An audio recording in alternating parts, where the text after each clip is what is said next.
Okay, so let's get started. Let's talk a little bit about In Other Words. Yes. So, what was it like to have a workcation for this Oh film? man.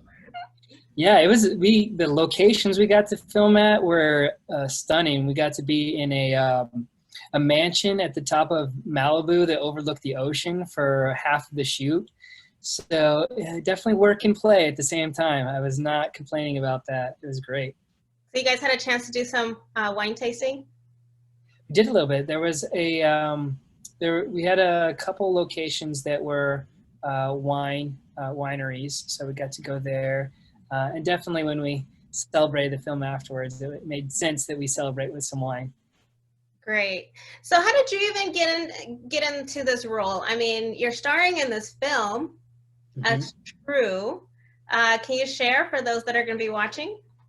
Yeah, absolutely. This film was a gift from God. It just fell in my lap, honestly, which never happens. I got an email in my inbox that the subject line said lead role in a feature film from an email I didn't recognize. And I almost deleted it because you get so much spam these Right. days that I'm like, oh, this is probably just someone trying to get my money or something. But thankfully, I opened it and it said, Bryan, you were referred to us by Sandra Avila. I'm like, wait a minute. I had worked with Sandra 4 years prior, and I'm like, okay, I know who this is. What's going on here?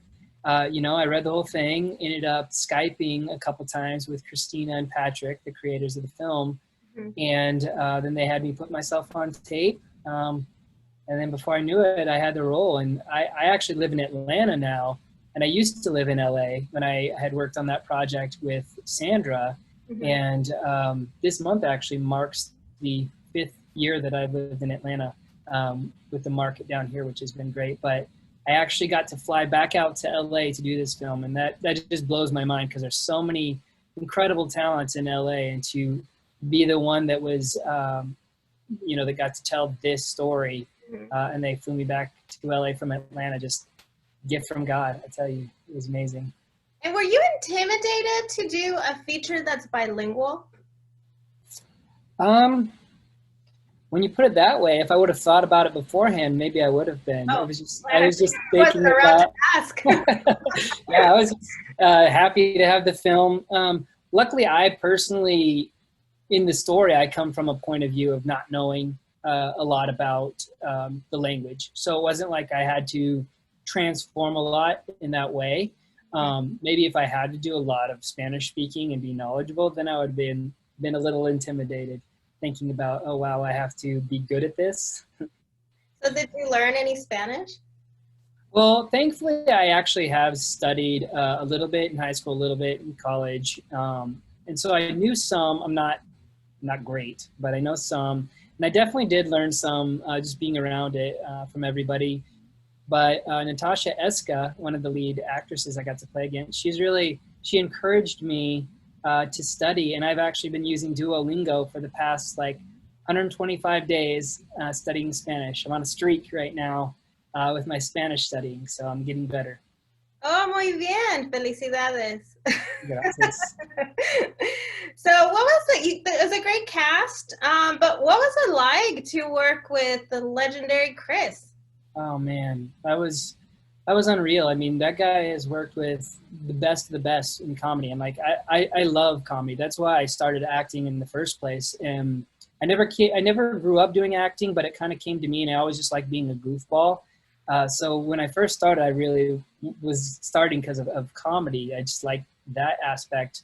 But I've since fallen in love with drama and all the other aspects of it. But comedy has a special place in my heart, and so to have one of the legends get to go, toe to toe with Chris Kattan and some improv scenes and stuff, and it was amazing. And he actually gave me one of the best compliments after we were done filming. He said, "You're a really effing good actor."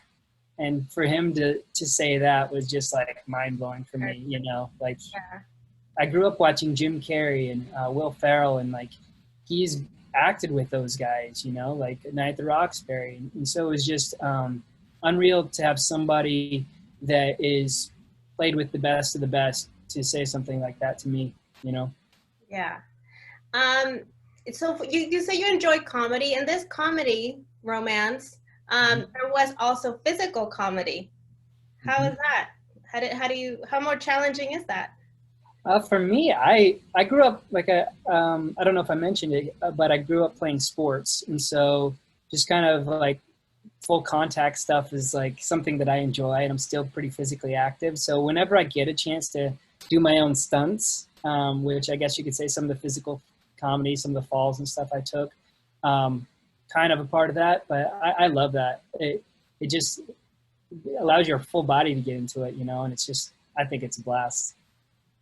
So I really like in this film because most of us can relate. At some point, we've been on dating apps. So I mean, have you tried dating apps? I have, yes. Okay. Okay. One that True Mate is way better than any I've been on, though. We'll have to look for that one, that Yeah. app. Yeah, there was talk about we should have actually developed an app that came out at the same time as the movie as part of the marketing, which would have been really cool. But That would have been fun. And actually have the cast as matches. Who from the cast is that match? yeah, that would be fun. Maybe if the film really takes off, maybe we can, you know, invest in something like that. That'd be really cool. Well, I understand that it's going to be an HBO Latino for February 2021, so maybe closer to that date. I don't know. Yeah, that would be really cool. I think they got some special stuff planned for when it comes out in February. So I'm looking forward to that release as well. February is like the perfect time for this comedy Yeah, for sure. yep. I was thinking about that today. Yeah. And for this story, I mean, it's a romance, you know, many people seeking love, looking for it. What would be your love advice? Oh, wow. Me as True or me as myself? Take your pick. Um, Man, that's a great question. I feel like the best love advice I could say is just be true to yourself, be true to your heart, you know, like, keep trying. Like, even if you get knocked off that horse, like there's someone out there for you. So just keep going and that's, you know, stay positive. That's the best thing you can do. We definitely learned that with True. And just to wrap it up, is there anything you can share that you're working on or we may be seeing you in? Sure. One thing that I'm very excited about is Natasha Eska from the film and we have decided to work on more projects together in the future. And she's actually written a really fun feature film that we're in pre-production, trying to look for the funding at this point. But it's really exciting. We're planning on making it next year. So I'm excited about that. Oh, that's awesome. Would it be another bilingual film? Yeah, because she is very fluent in Spanish. So I know the film is the script has had a few tweaks since I read it last. So I'm not sure how the dialogue has changed some, but she definitely uses Spanish in the film as well. And I also don't speak much Spanish. Okay, maybe we should keep it that way. Yeah. Yeah. All right. Well, thank you so much for your time. And I mean, good luck. And I have to say, a lot of people are going to love this film. I had a laugh. I had a blast. Thank you. I'm so happy to hear that. Thanks for having me. Of course. Thank you. You take care and good luck. You too. Thank you. Bye. You're welcome. Thank you.